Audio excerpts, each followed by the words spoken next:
मांडविया जी, आपका बहुत बहुत स्वागत है पीटीआई में और बहुत धन्यवाद आपने ये इंटरव्यू दे रहे हैं हमारे साथ।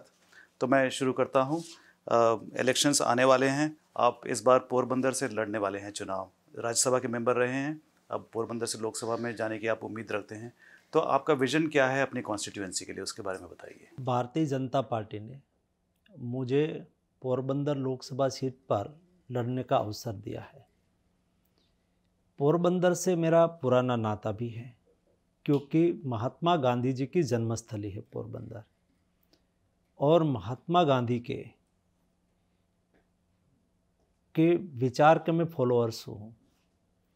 उन्होंने जो आर्थिक सामाजिक क्षेत्र में विज़न दिया है, उसको देखते हुए जब महात्मा गांधी की 150वीं जन्म जयंती थी, उस वक्त मैंने महात्मा गांधी ने कहा था कि मेरा जीवन का अंतिम और उत्तम सोसाइटी को कोई प्रदान हो तो बेसिक एजुकेशन है।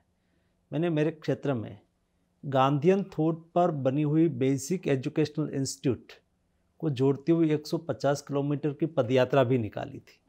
तो इस दृष्टि से मेरा वहाँ से जुड़ाव भी है। और जब मैं वहाँ चुनाव लड़ने के लिए गया हूँ तो जनता की एक्सपेक्टेशन होती है। गुजरात पहले से जब मोदी जी राज्य के मुख्यमंत्री थे तब उन्होंने बहुत कुछ करा है।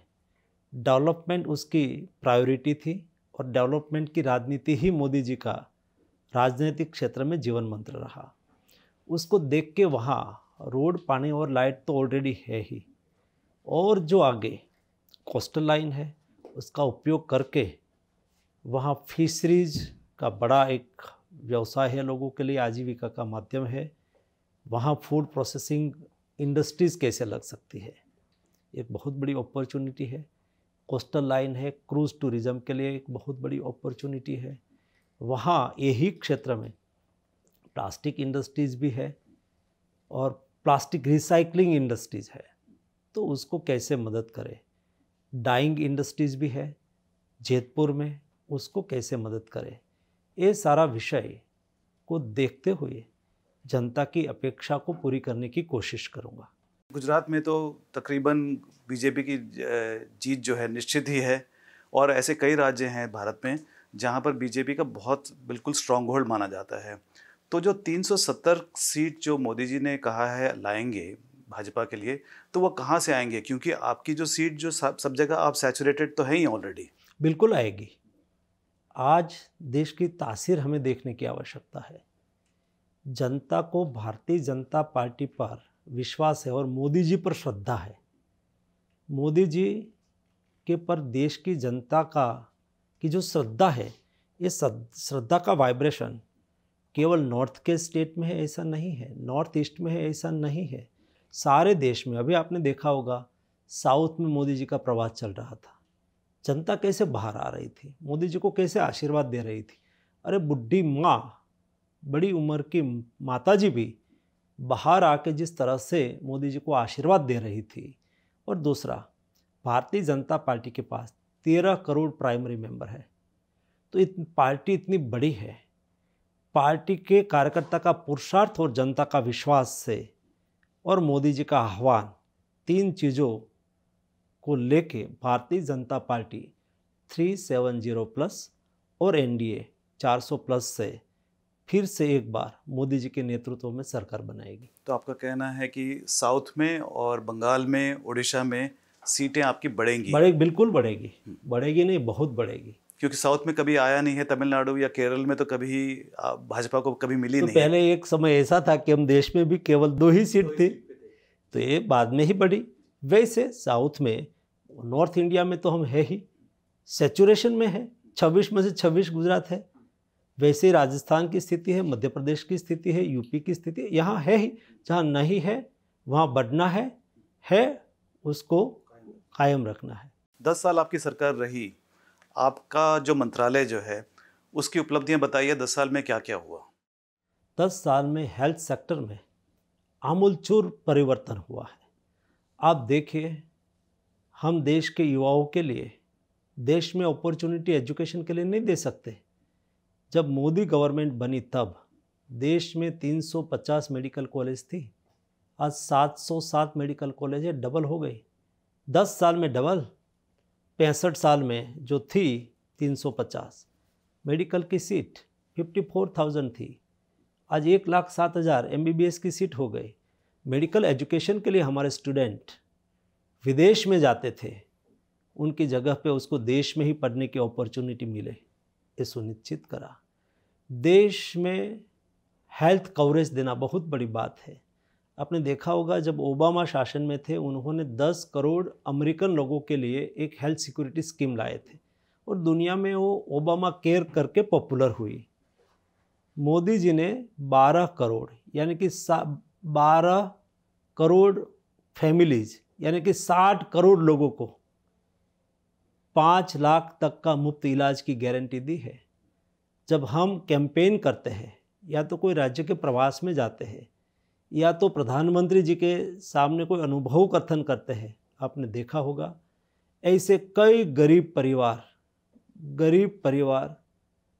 अपने परिवार के व्यक्ति को इलाज कराने में सफल रह जाते हैं, उसका परिवार बच जाता है।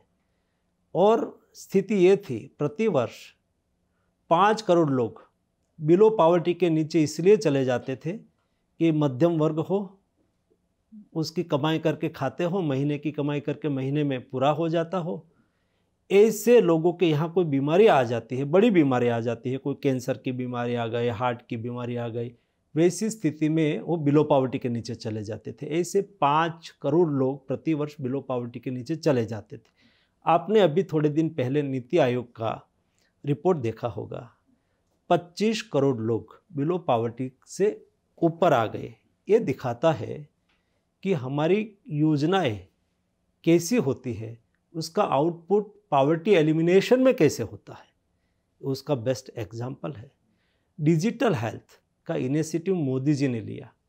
डिजिटल हेल्थ सेक्टर में आज गरीब लोगों तक हम हेल्थ को एक्सेस कैसे करें, तो आज हमारे पास देश में 1,50,000 से अधिक आयुष्मान आरोग्य मंदिर है, यानी कि 5-6 हज़ार पॉपुलेशन पर एक आयुष्मान आरोग्य मंदिर।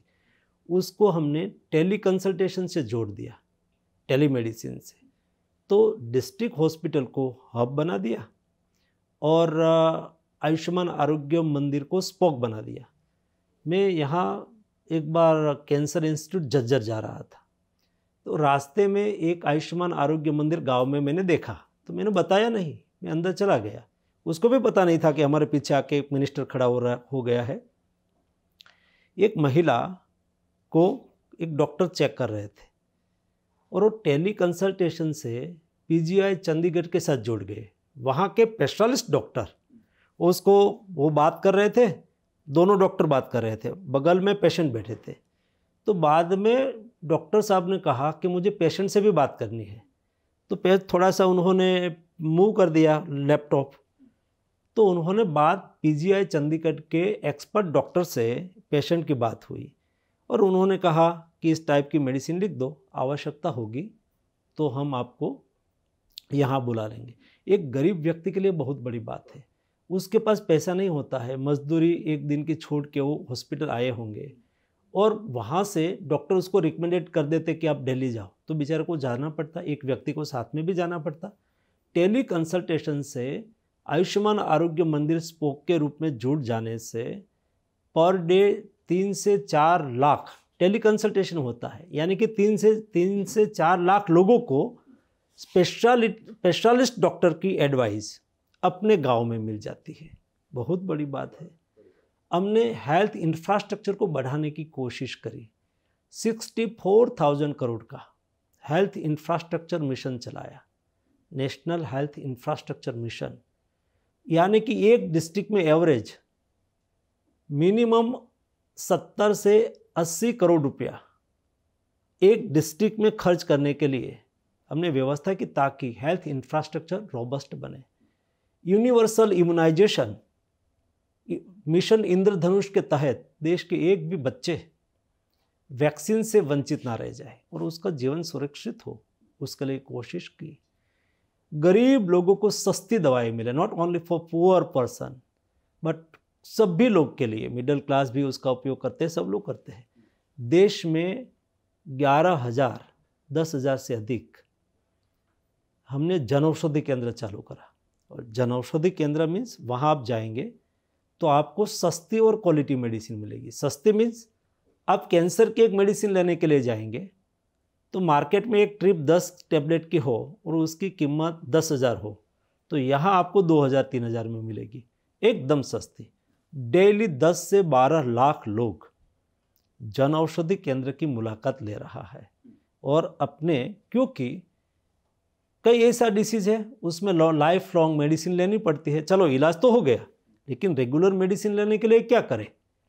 तो जन औषधि केंद्र से आपको मेडिसिन मिल जाएगी।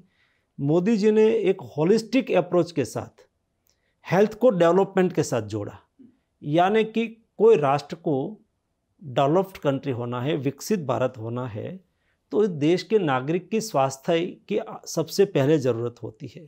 स्वस्थ नागरिक स्वस्थ समाज का निर्माण करेंगे, स्वस्थ समाज समृद्ध राष्ट्र का निर्माण करेंगे। इसलिए हमने स्वास्थ्य को, हेल्थ को कॉम्प्रिहेंसिव तरीके से, केवल किसी की डिमांड आई और एक अस्पताल बना दिया, बट जब आप अस्पताल बना रहे हैं तब वहाँ डॉक्टर चाहिए, तो हमने डॉक्टर भी बनाया, डॉक्टर की MBBS की सीट भी बनाई। वहाँ इंफ्रास्ट्रक्चर चाहिए तो डिस्ट्रिक्ट का हॉस्पिटल को हमने मेडिकल कॉलेज में कन्वर्ट करा। वहाँ नेशनल हेल्थ इंफ्रास्ट्रक्चर मिशन के तहत हॉस्पिटल में, डिस्ट्रिक्ट हॉस्पिटल में एक बहुत बड़ा क्रिटिकल केयर यूनिट बनाया, लेबोरेटरी से सुदृढ़ीकरण करा। और इस टाइप का प्राइमरी हेल्थ आयुष्मान आरोग्य मंदिर, सेकेंडरी हेल्थ डिस्ट्रिक्ट के लिए अच्छा हेल्थ इंफ्रास्ट्रक्चर, टर्शरी केयर, तो देश में हमने 22 एम्स बनाई। आपने देखा होगा 1 महीने पहले मोदी जी ने 15 दिन में 7 मेडिकल कॉलेज में से 6 का इनॉग्रेशन किया और 1 का शिलान्यास करा। 7 मेडिकल कॉलेज एक साथ में शिलान्यास और इनॉग्रेशन हुआ।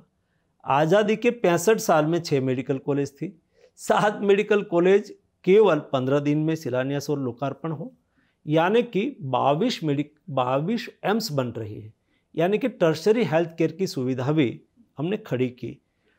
तो जो मोदी जी ने होलिस्टिक और कॉम्प्रिहेंसिव सोच के साथ हेल्थ सेक्टर को आगे बढ़ाया, उसकी इफेक्ट आज हम देख रहे हैं सोसाइटी में। कोविड महामारी से भारत को किस तरह के सबक हमने सीखा है, और आगे महामारी अगर आती है तो वो किस तरह से हम अप्लाई करेंगे? कोविड महामारी से भारत और दुनिया ने बहुत कुछ सीखा है। उससे सबसे पहली सीख हमें वो मिली है कि हेल्थ कोई कंट्री का सब्जेक्ट नहीं है, ये वैश्विक सब्जेक्ट है। और हेल्थ सेक्टर में रिसर्च और इनोवेशन में भागीदारी होनी चाहिए। उसको देखते हुए G20 में हमने जो एजेंडा रखा था उसमें भी हमने प्रायोरिटी रखी थी कि रिसर्च और इनोवेशन में सामूहिकता हो। और दूसरा, दुनिया को कोविड के दरमियान हमने जिस तरह से मदद करी, आपने ये भी देखा होगा डेवलप्ड कंट्री के पास भी उस वक्त संसाधन की कमी हो गई थी, मेडिसिन नहीं थी।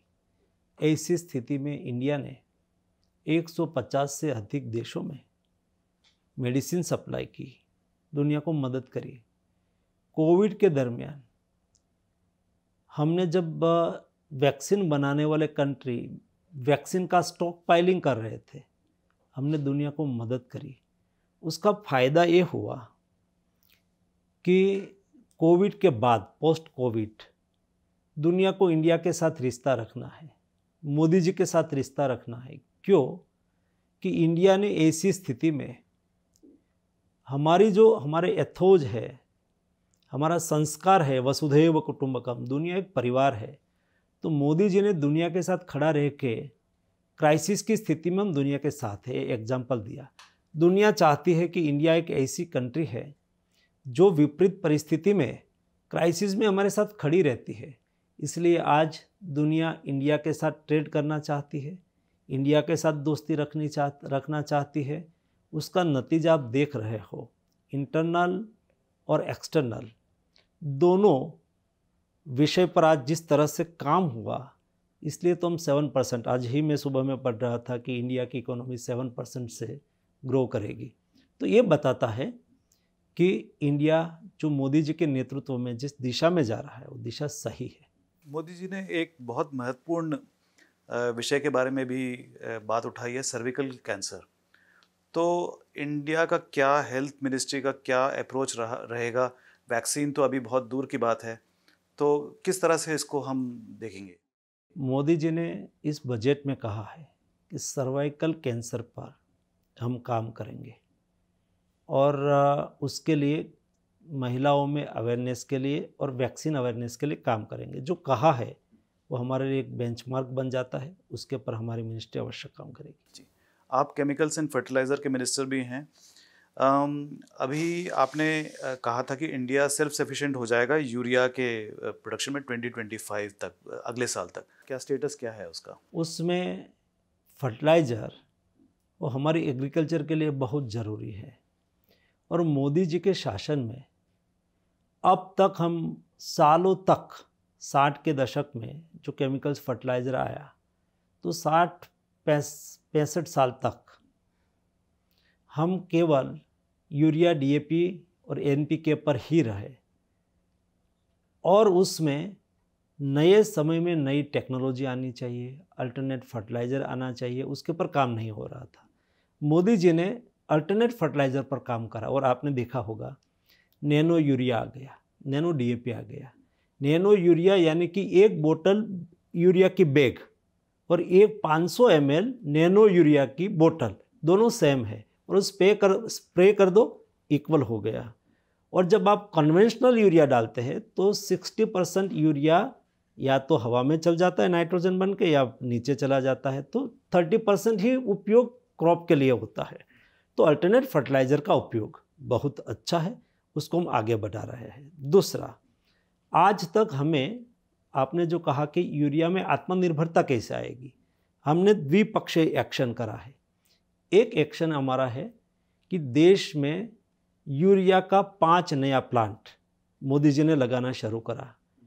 एक गोरखपुर, तालचर, रामागुंडम, सिंदरी, तो ये 5 और बरौनी, 5 फर्टिलाइज़र प्लांट देश में नया यूरिया का लगना चालू करा और उसमें से 4 प्लांट ऑलरेडी प्रधानमंत्री जी ने डेडिकेशन ऑफ नेशन कर दिया और उसकी क्षमता थी 12.5 लाख मेट्रिक टन प्रति वर्ष।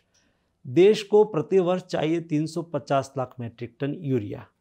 तो आज हमारा देश की डोमेस्टिक प्रोडक्शन कैपेसिटी, जो जब मोदी जी देश के प्रधानमंत्री बने 225 से 230 लाख मेट्रिक टन थी, वहाँ से बढ़ा के आज हो गए 310 लाख मेट्रिक टन, बचा 40 लाख मेट्रिक टन।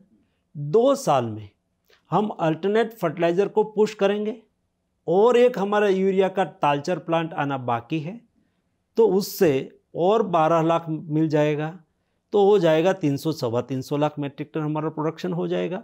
2025 के पहले 20-25 लाख मेट्रिक टन हम अल्टरनेट नैनो यूरिया से रिप्लेस करेंगे।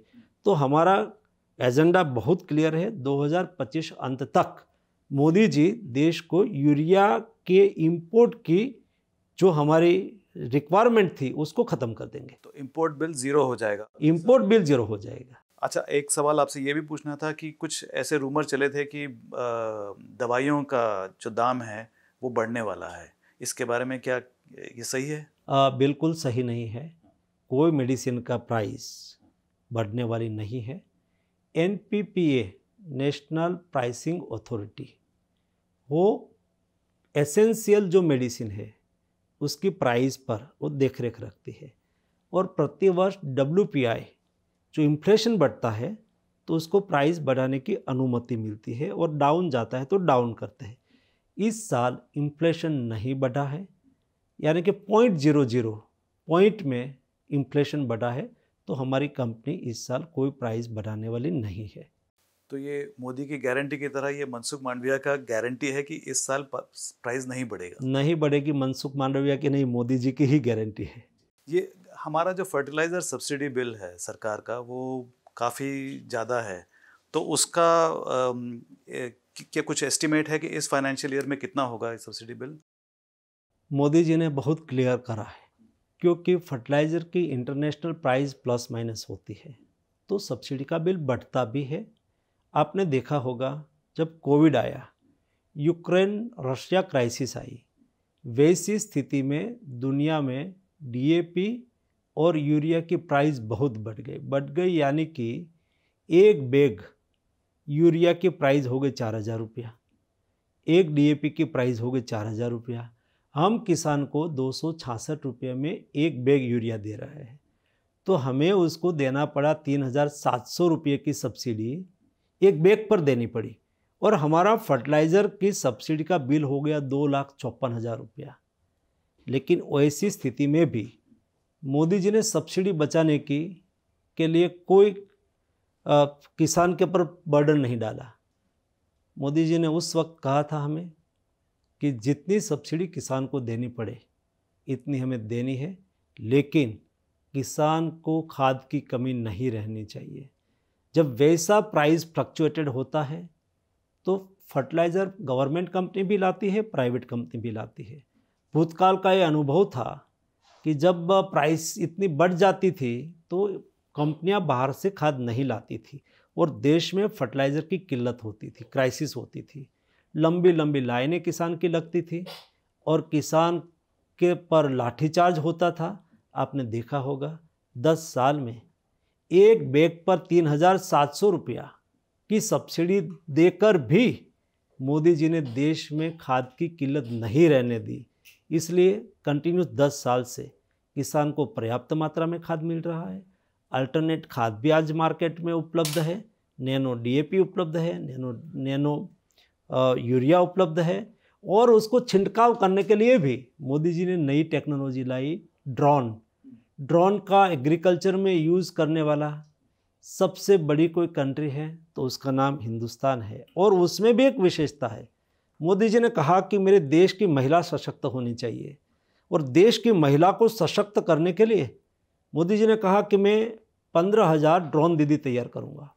वो महिला को ड्रोन उड़ाने की ट्रेनिंग देना, महिलाओं को सब्सिडी से और बैंक लोन से उसको ड्रोन देना, 10 लाख का ड्रोन आता है, ये महिला सेल्फ हेल्प ग्रुप को देना, और महिला स्वयं ड्रोन से किसान के खेत में जाके किराया छोटा सा प्राइस लेके उसको ड्रोन से छिड़काव कर देना। मुझे खुशी ये बात की है कि 15 दिन पहले मोदी जी ने एक साथ में 1,000 ड्रोन दीदी को समर्पित किया, और एक गौरव का विषय था, देश के 11 स्थान पर 100 महिलाओं ने, 100 ग्रुप में महिलाओं ने अपने ड्रेस में सज्ज होके ड्रोन का निदर्शन करा, और ड्रोन से उन्होंने किसान के फार्म पर छिड़काव किया, यानी कि वो ड्रोन दीदी बन गई, ड्रोन पायलट महिला है। आज ये महिला सशक्तिकरण भी हुआ, और किसान वर्तमान समय में जो न्यू टेक्नोलॉजी आ रही है, मैं तो ऐसा कहूँगा कि 60 के दशक में एक देश में एक फर्स्ट ग्रीन रिवॉल्यूशन हुआ। एक ग्रीन रिवॉल्यूशन में बैलगाड़ी से किसान ट्रैक्टर पर आए, और उस वक्त केमिकल फर्टिलाइज़र का उपयोग हुआ, हाइब्रिड सीड का उपयोग हुआ, और देश में ग्रीन रिवॉल्यूशन हुआ। ये दूसरा ग्रीन रिवॉल्यूशन है जिसमें ड्रोन का उपयोग हो रहा है, जिसमें नैनो यूरिया, नैनो डीएपी जैसे अल्टरनेट फर्टिलाइज़र का उपयोग हो रहा है, जिसमें महिला टेक्नोलॉजी का उपयोग एग्रीकल्चर में करने लगी है।